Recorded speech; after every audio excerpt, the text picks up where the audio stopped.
Salut à tous. Alors aujourd'hui c'est une vidéo un peu spéciale parce que j'ai dû la tourner il y a au moins 5 ou 6 ans. En fait c'était une demande de ma belle-sœur qui crapahute pas mal, qui fait Saint-Jacques-de-Compostelle, tout ça, et qui m'avait dit « Phil, fais-moi un gâteau qui me redonne de l'énergie quand j'en ai plus ». Et donc je l'avais appelé le Energizer Cake parce que à chaque fois qu'elle partait, je lui faisais ce gâteau qui lui remettait la pêche parce que c'est plein de bonnes choses dedans. Donc quand il y a des bonnes choses, du coup on a de l'énergie. Et puis j'ai oublié de la poster. Alors je sais plus pour quelle raison, ou je me suis pris une pelle en bécane et puis ça m'est sorti de la tête. Bon, il y a certainement une raison mais je m'en souviens pas. Puis en faisant un peu de ménage sur mes disques durs, je retombe sur le film que j'avais tourné pour elle avec cette recette de gâteau. Alors j'ai enlevé 2-3 trucs parce que ils ont plus lieu d'être, parce que voilà quoi, la présentation d'il y a 5 ou 6 ans c'est plus la présentation d'aujourd'hui. Mais j'ai quand même laissé la recette. Et donc cette vidéo est tout spécialement dédiée à ma belle-sœur Bib, qui depuis des années m'a demandé cette recette de gâteau à la farine de châtaigne que je fais pour elle, et que je lui avais jamais donné ni posté. Donc Bib, toutes mes excuses, la recette, la voici aujourd'hui. Avec, 5 ou 6 ans de retard, certes, mais tu sais que tout arrive. Il faut savoir attendre. Voilà, je vous invite, comme d'habitude, à cliquer sur la petite cloche pour savoir quand je poste une vidéo, à vous abonner à ma chaîne pour faire tourner le compteur de façon à ce qu'on arrive rapidement aux 100 000 abonnés, ce qui serait vraiment super sympa. Et puis voilà, je crois que tout est dit, alors bienvenue dans ma cuisine. Allez, c'est parti.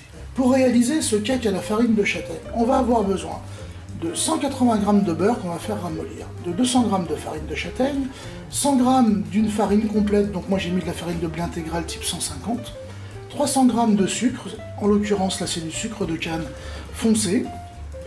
On aura besoin de 50 g de fruits secs, donc il y a de la papaye, vous voyez, il y a du smyrne, du corinthe, il y a un peu de tout. Également 60 g de noisettes et d'amandes que j'ai torréfiées au four et que j'ai passé au mortier. Et également 6 œufs et un petit peu de rhum. Bien sûr, un sachet de levure chimique. Alors on commence tout de suite, on va casser nos œufs dans le sucre. Donc là on ne pourra pas le blanchir bien entendu, puisque il est brun. Mais on va bien les mélanger. On va mettre 2-3.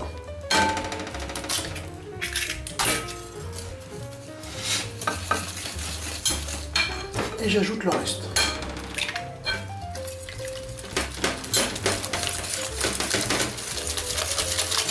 J'ajoute le beurre ramolli. Je vais assembler mes farines.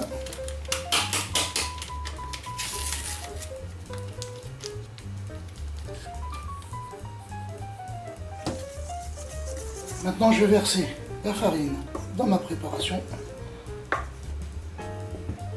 Puis on va les assembler.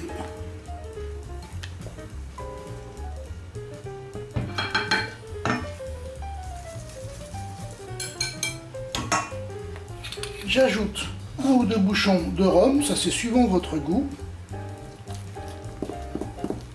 Je vais ajouter un petit peu de lait. J'ajoute les fruits secs.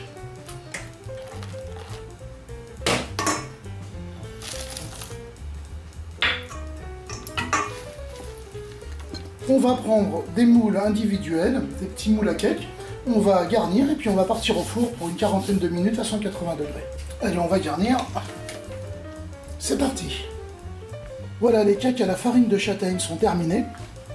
Donc on va les laisser refroidir un petit peu, puis on va les manger. Hein? Allez, à table.